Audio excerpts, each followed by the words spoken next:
आगे बढ़ेंगे। लखनऊ से बड़ी खबर है, जहां पर एलडीए डाकघर शाखा से 40 लाख रुपए गायब हो गए हैं। डाकघर शाखा के रेलकर्मी के खाते से 40 लाख रुपए गायब।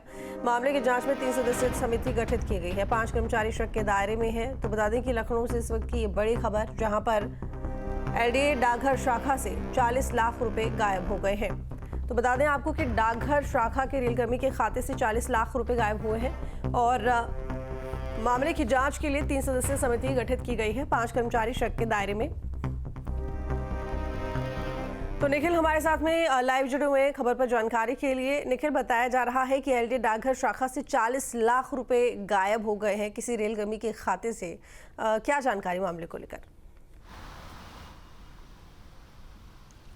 देखिए, पंकज कुमार हैं जो लखनऊ विकास प्राधिकरण का जो कानपुर रोड की जो शाखा है उसमें उनका खाता था और खाते से उनके 40 लाख रुपए निकाल लिए गए। डाकघर में ये खाता खुलवाया था उन्होंने और उनके पिता के रिटायरमेंट के बाद 35 लाख रुपए का जो प्रोविडेंट फंड था वो उन्हें मिला था, जिसके बाद उन्होंने इसको डाकघर शाखा में एफडी कराई थी अपने और अपने भाइयों के नाम। अब उनकी सिस्टर की शादी थी, लिहाजा वो चाहते थे कि इस खाते से पैसा निकाल कर वो शादी में खर्च कर सकें।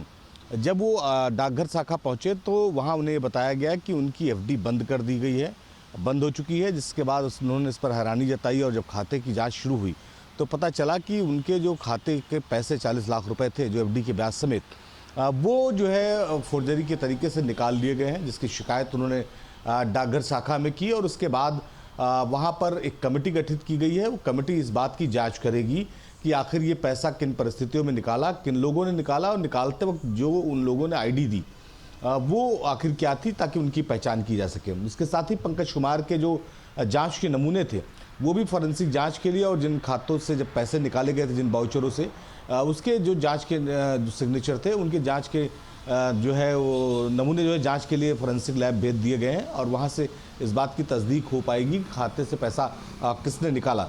बड़ा मामला है। आदमी जब बैंक में पैसा जमा करता है तो उसे इस बात को लेकर वो बहुत श्योर रहता है कि उसके खातों से पैसे कम से कम नहीं गायब होंगे। ये कोई पहला मामला नहीं है, इसकी तरह तमाम मामले डाकघर में कम से कम आ चुके हैं। चौक में एक मामला कुछ दिनों पहले आया था, इसके साथ ही राजधानी लखनऊ की कई ब्रांचों से आया। तो ये बेहद संवेदनशील मामला है। लोग अपने खातों में एफडी कराते हैं ताकि अपने किसी ऐसे समय जब उनको आवश्यकता हो तो उस दौरान वो अपने पैसे को निकाल कर उससे अपनी आवश्यकताओं को पूरी कर सकें। फिलहाल पंकज कुमार के मामले में शिकायत दर्ज कर ली है और वो ये चाहते हैं कि इस पूरे मामले में एफआईआर भी दर्ज हो। तो अभी जो शुरुआती पाँच सदस्यीय जो कमेटी बनाई गई है वो इस बात की जांच करेगी और आने वाले समय में जो पोस्टमास्टर हैं उनकी तरफ से एफआईआर भी दर्ज कराई जाएगी। जी लेकिन क्या अभी तक इस मामले में ये जानकारी सामने आई है कि आखिर ये पैसा कब निकाला गया और किसके थ्रू निकाला गया? ये फॉर्जरी जो हुई है वो किस तरीके से हुई है? इस मामले पर कोई जानकारी, कोई खबर? देखिए, जो उन्होंने एफडी कराई थी वो 5.5 साल के लिए कराई थी और जब उन्होंने पेमेंट जमा किया था 2019 में, उसके कुछ सालों बाद ही ये पैसा निकाल दिया गया।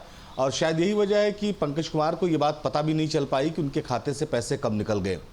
अब पंकज कुमार जब ये चाहते थे कि वो पैसा विड्रॉल करें तो उनके खाते में पैसे नहीं हुए और यही वजह है कि पूरा स्टेटमेंट उनका निकाला गया है और स्टेटमेंट के आधार पर यह तय किया जा रहा है कि जिसने भी पैसे उनके खाते से निकाले उस दौरान उसने अपनी क्या आईडी दी थी, यानी अपने पहचान पत्र क्या दिया था, उस पहचान पत्र के आधार पर उसकी तलाश की जाएगी। जी बहुत शुक्रिया आपका निखिल, तमाम जानकारी के लिए।